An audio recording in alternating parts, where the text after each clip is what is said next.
Operation सिंदूर की व्यापक सफलता के बाद भारतीय सशस्त्र सेना बलों का जो मनोबल है वो बहुत ऊंचा है और जिन्होंने भारत का गौरव इतना बढ़ाया है। भारत पे जो पहलगाम में आतंकी हमला हुआ उसका बदला आतंकियों को चुन चुन कर उनके ठिकानों पे मार गिराने का जो साहस और अदम्य साहस भारत की सेनाओं ने दिखाया है बहुत ही सराहनीय है। भारत के प्रधानमंत्री हाल ही में आदमपुर एयरबेस पे गए और वहां पे उन्होंने S-400 मिसाइल डिफेंस सिस्टम के साथ फोटो खिंचवाई। साथ ही साथ वहां पे जो भारतीय वायुसेना के जवान हैं उनके साथ इंटरेक्शन करी, बातचीत करी, जिससे भारत का एक तरह से मोराल हाई हो, भारतीय सेनाओं का मोराल हाई हो। साथ ही साथ उन्होंने बताया कि भारत की डिफेंस फोर्सेस ने, भारत की आर्मी, नेवी, एयरफोर्स ने कैसा पराक्रम दिखाया है, एयर वॉरियर्स ने कैसा एक तरह से यूनिक करेज दिखाया है। जो भारत के एयर डिफेंस सिस्टम्स है सबकी उन्होंने तारीफ की और आगे की कार्रवाइयों के बारे में भारतीय सेनाओं को कहा कभी भी अगर आपके ऊपर आतंकवादी हमले होते हैं, भारत के ऊपर आतंकवादी हमले होते हैं, तो उसका आप मुंहतोड़ जवाब दीजिए। कोई भी आतंकी हमला होता है तो एक्ट ऑफ टेरर कहा जाएगा। नमस्कार दोस्तों, मैं हूं जेपी शुक्ला। स्वागत करता हूं आपका इंडियाज ग्लोबल लेट्स पे। आज का जो विषय है केवल यही नहीं कि हमने ऑपरेशन सिंदूर के माध्यम से क्या क्या हासिल किया है, बल्कि यह भी है कि भारत के हमले से दुनिया भर में कैसे हड़कंप मच गया है और जो न्यूक्लियर रेडिएशन की बात करी जा रही है उन दावों के पीछे क्या सच्चाई है, सारी बातों को हम फैक्ट चेक करेंगे। तो हुआ क्या, जैसा कि आप सभी को पता है 22 अप्रैल 2025 को पाकिस्तान के स्पॉन्सर्ड आतंकवादियों ने पहलगाम कश्मीर में एक कायराना हमला किया, जिसमें भारत के 25 लोगों की जान गई, बेगुनाह लोगों की जान गई और एक नेपाली नागरिक की भी नृशंस हत्या कर दी गई उनके परिवार वालों के सामने, जिसके परिणाम स्वरूप भारत ने 7 मई की दरमियानी रात को एक ऐसा हमला किया है जिसको 7 पुश्तों तक पाकिस्तान के आतंकवादी याद रखेंगे। उन्होंने बस यही नहीं किया कि उनके ठिकानों को तबाह किया, बल्कि उनके जो भी ट्रेनिंग सेंटर्स हैं, जो भी उनके लश्कर के, जैश के और जो भी आतंकी संगठन जिनको पाकिस्तान स्पॉन्सर करता है, मसूद अजहर का भाई मारा गया, रऊफ अजहर, जो कि भारत के एक IC-814 प्लेन हाईजैक में, कंधार हाईजैक में प्रमुख मास्टरमाइंड बनाया था, उसको भी भारत ने मार दिया है। एक जो डैनियल पर्ल नाम का एक अमेरिकी पत्रकार था, उसकी जो हत्या करने वाला व्यक्ति था, प्राइम कंस्पिरेटर था, उसको भी भारत ने मार दिया। लेकिन मुद्दा यहीं तक सीमित नहीं था। मुद्दा क्या था कि रिसेंटली दुनिया भर के जो मीडिया आउटलेट्स हैं, खास तौर पे वेस्टर्न मीडिया जैसे कि वॉशिंगटन पोस्ट हो गया, न्यूयॉर्क टाइम्स हो गया, और जो इनके जो वेस्टर्न मीडिया आउटलेट्स हैं उनमें ये बात चल रही है कि जो अचानक से भारत पाकिस्तान के बीच में सीज फायर हुआ है, इसका कारण यह नहीं है कि ट्रंप ने मीडिएशन किया है या फिर यहाँ पे पाकिस्तान बैक कर रहा था। दरअसल इसका कारण क्या है कि पाकिस्तान के न्यूक्लियर जो ठिकाने हैं उन पे हमला हो गया और अचानक से रेडिएशन हो गया। अब ये सिर्फ दावे नहीं है, इसके पीछे बहुत सारे प्रमाण भी हैं। हालांकि हम उन प्रमाणों की बहुत विस्तृत रूप से व्याख्या करेंगे। हुआ क्या कि जब वहाँ पे भारत ने उनके बहुत सारे मिलिट्री टारगेट्स को भारत ने ठिकाना बनाया, एयर बेसिस को ठिकाना बनाया, क्योंकि पाकिस्तान ने हमारे यहाँ पे ड्रोन से हमले किए, बहुत सारी मिसाइल्स दागने का प्रयास किया, जिसको हमारे S-400 आकाश और बाकी जो हमारे indigenous built air defence systems हैं सक्सेसफुली सभी को तबाह कर दिया। 100% किल रेट के साथ दुनिया में यूनिक कारनामा भारत की एयर डिफेंस सिस्टम ने करके दिखाया। तो इंडियन एयरफोर्स ने क्या किया, वहाँ के जो मिलिट्री ठिकाने हैं, अब आप सोचो रावलपिंडी उनका आर्मी हेडक्वार्टर है, जिसको बोलते हैं जनरल हेडक्वार्टर, GHQ रावलपिंडी। वहां पे रहीम यार खान बेस है। अब सोचो, जैसे मान लो भारत का जो मेन शहर है, जो भारत का दिल है, राजधानी दिल्ली मानी जाती है, या मुंबई बहुत बड़ा शहर है, भारतीय आर्थिक राजधानी है, उस पर कोई हमला हो तो आप सोचो कितना गंभीर मुद्दा है। ऐसे ही पाकिस्तान का जो आर्मी का मेन हेडक्वार्टर है वो GHQ रावलपिंडी है, और उनका जो रहीम यार खान बेस है वो सबसे सिक्योर, सबसे सेफ बेस माना जाता है पाकिस्तान के हिसाब से। आज तक भारत ने वहां कभी हमला नहीं किया था, लेकिन हमारे सेनाओं का गौरव देखो आप, एयरफोर्स का गौरव देखो। एयरफोर्स ने उनके रहीम यार खान बेस पे हमला किया, सरगोधा बेस पे हमला किया, और दावा क्या है कि किराना हिल्स पे भी भारत ने हमला किया। हालांकि भारतीय जब सेना की प्रेस कॉन्फ्रेंस चल रही थी तो उन्होंने कहा कि मुझे नहीं पता कि हमारे जो लेफ्टिनेंट जनरल जो DGAF हैं, डायरेक्टर जनरल एयर ऑपरेशंस, एक भारती जी, उन्होंने कहा कि हमें नहीं पता भैया किराना हिल्स कहाँ है, और अगर वहाँ पे कोई न्यूक्लियर फैसिलिटी है तो मुझे उसका नहीं पता, क्योंकि हमने, उन्होंने सार्केस्टिक वे में कहा कि अच्छा वहाँ पे न्यूक्लियर वेपन्स हैं, तो हमें नहीं पता सीन क्या था। अब लोग कह रहे थे कि ऐसा तो नहीं, क्योंकि भारत ने सरगोधा एयरबेस जो बिल्कुल ये जो किराना हिल्स है उसके बिल्कुल पास में है, वहाँ पे तो अटैक किया। भारत ने क्लेम किया कि हमने सरगोधा एयरबेस पे अटैक किया है।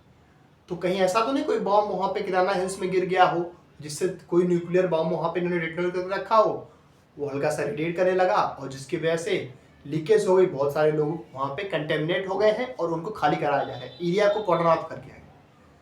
क्या है इस दाव के पीछे की सच्चाई? तो देखो बहुत सारे मीडिया आउटलेट्स हैं, जैसे यूरेशियन टाइम्स है, उनका मानना है कि जब भारत ने मिलिट्री टारगेट्स को हमला किया, खासतौर पे सरगोधा एयरबेस किराना हिल्स के पास और जो रहीम यार खान बेस है, उसी रात को अमेरिका से एक एयरक्राफ्ट आया, जो एयरक्राफ्ट दुनिया में बहुत रेयर दिखाई देता है। यह एयरक्राफ्ट तभी दिखता है जब कोई एटॉमिक एनर्जी से रिलेटेड रेडिएशन या फिर न्यूक्लियर रेडिएशन की लीक होती है। तो अब एक एयरक्राफ्ट भर के अमेरिका से आ रहा है और दूसरा एयरक्राफ्ट इजिप्ट से आ रहा है। अब बताया जा रहा है कि जो दोनों एयरक्राफ्ट हैं, दरअसल इसमें बोरान भर के भेजा गया है और बोरान का इस्तेमाल तभी होता है जब कोई न्यूक्लियर रेडिएशन को रोकना होता है। दरअसल उस न्यूक्लियर लीक को रोकना होता है। तो कुछ दावों के पीछे सच्चाई भी है, भारत डिनाई कर रहा है, लेकिन वेस्टर्न मीडिया आउटलेट्स बहुत सारे लोग इस पर प्रोपेगेट कर रहे हैं कि दरअसल भारत ने पाकिस्तान का जो न्यूक्लियर ब्लफ है उसको ही टारगेट कर दिया। बिल्कुल झुक गया पाकिस्तान उसकी वजह से, और वो तुरंत उसने सऊदी को फोन किया, तुरंत उसने अमेरिका को कहा कि सर देखिए हमारे न्यूक्लियर ठिकानों को टारगेट किया जा रहा है, रेडिएशन हो रहा है, तो फटाफट आप किसी भी करके सीज फायर कराइए। और उसके बाद अचानक से यूएस वगैरह जो है वो हरकत में आ गए। उन्होंने भारत से कहा कि कृपया करके आप इनको थोड़ा मौका दीजिए, नहीं तो रेडिएशन वगैरह से दिक्कतें आ सकती। फिर बाद में भारत सरकार ने भी सोचा चलो ठीक है यार, रेडिएशन वगैरह की बात है तो हम थोड़ा सा अपने जो हमले हैं उसको डाउन करते हैं। अच्छा, दूसरी बात क्या कि इजिप्ट से जनरली कोई प्लान जो ऐसे चार्टर प्लेन है कम ही जाते हैं वहाँ पे, जो वैसे सिविलियन एयरक्राफ्ट जाते हैं। चूंकि एयरफेस बंद है तो इजिप्ट से कोई प्लेन क्यों जाएगा? और बोरान इजिप्ट में बहुत सारा पाया जाता है, सबको पता है। नील नदी के आसपास बहुत सारा बोरान पाया जाता है, बोरान का इस्तेमाल भी इसी कारण में होता है। तो ये कोई ब्लफ नहीं है, दरअसल कहीं पे सच में रेडिएशन की खबरें आ रही हैं।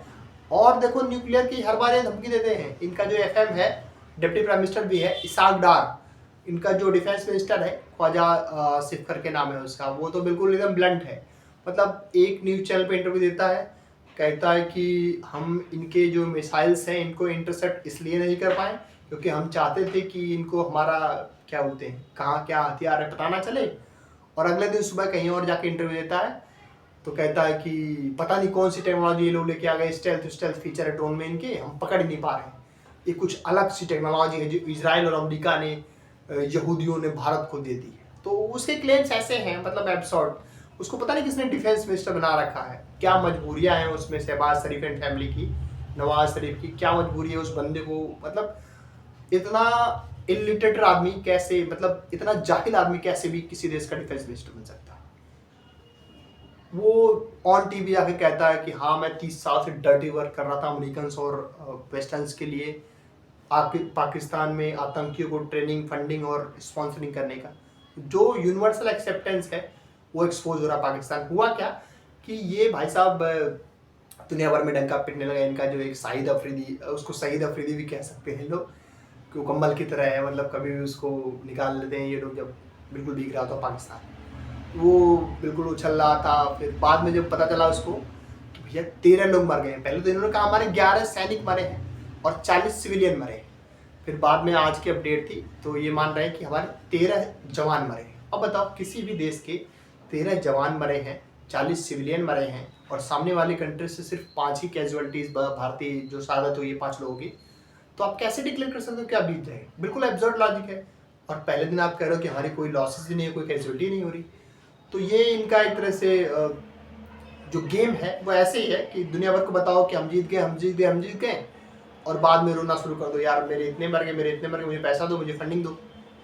दूसरा मुद्दा क्या, ये पाकिस्तान क्यों ये दुनिया भर में बता रहा? क्योंकि लोग चाहते हैं, अमेरिका चाहता है, टर्की चाहता है और चाइना चाहता है कि दुनिया भर में इसकी बेइज्जती ना हो। अब देखो भारत ने क्या किया, चाइना का जो एयर डिफेंस सिस्टम है HQ-9, नेस्तो नाबूद कर दिया भारत ने, बिल्कुल जीरो साबित हो गया वो। सबको पता चल गया चाइनीज सिस्टम दो कोडिंग सिस्टम्स हैं, कोई औकात नहीं उनकी। उनके जहाज JF-17 थंडर बिल्कुल जीरो, J-10 दो कोडिंग निकल के सामने है। अमेरिका की बात करो तो अमेरिका ने जो भी टेक्नोलॉजी उसको दे रखी है किसी काम की नहीं आ रही। पैसे इतने सारे दे रखे हैं, F-16 विमान कोई मतलब नहीं भाई, जो हमारे यहाँ टारगेट ही नहीं करोगे तो किस बात का F-16। टर्किश ड्रोन बहुत बायकर ड्रोन की पूरी दुनिया में चल रही थी भाई, टर्की के ड्रोन ये कर देंगे वो कर देंगे। इंडिया में 0% किल रेट है, कोई भी एयरबेस इंडिया का टारगेट नहीं हुआ, किसी भी सिविलियन कैजुअलिटी नहीं हुई। किस बात के आपके वेस्टर्न जो प्रोपेगेंडा वाले हथियार, किस बात के? उससे अच्छे तो भाई हमारे आकाश वगैरह मिसाइलें हैं, आकाश एयर डिफेंस सिस्टम है, कम से कम वो रोकता तो है तुम्हारे को। हमारे यहाँ S-400 देखो, रशियन में जितने भी चीज़ें हैं एक नंबर चल रही फर्स्ट क्लास। तो भारत को भी बहुत विचार करना चाहिए दिमाग लगा के कि भविष्य की जो डील्स हैं हमें S-500 की डील्स और SC-57 के डील्स पे पुश करना चाहिए। हम ये वीडियो इसी नोट पे शुरू खत्म करेंगे कि भारत को अपनी डिफेंस प्रोक्योरमेंट में रसिया और इजराइल से बहुत ज़्यादा ट्रेड करनी चाहिए, क्योंकि ये हमारे असल में एलाइज बन के सामने आ रहे हैं। क्योंकि अमेरिका हमारी कोई हेल्प नहीं करने वाला, बाकी चाइना तो हमारा दुश्मन ही है, और टर्की को हमने बायकाट करना शुरू कर दिया है। बहुत अच्छी मूव है। भारत सरकार ने बहुत सारे टर्किश मीडिया आउटलेट्स को अभी बंद किया, TRT वर्ल्ड वगैरह को बंद किया, चाइना का ग्लोबल टाइम्स उसको भी बैन किया। अब भारत को टर्की, अजरबैजान इन सबको भी टारगेट करना जरूरी है, क्योंकि जब युद्ध का समय चल रहा था तो भारत के खिलाफ ये सारे काम कर रहे थे।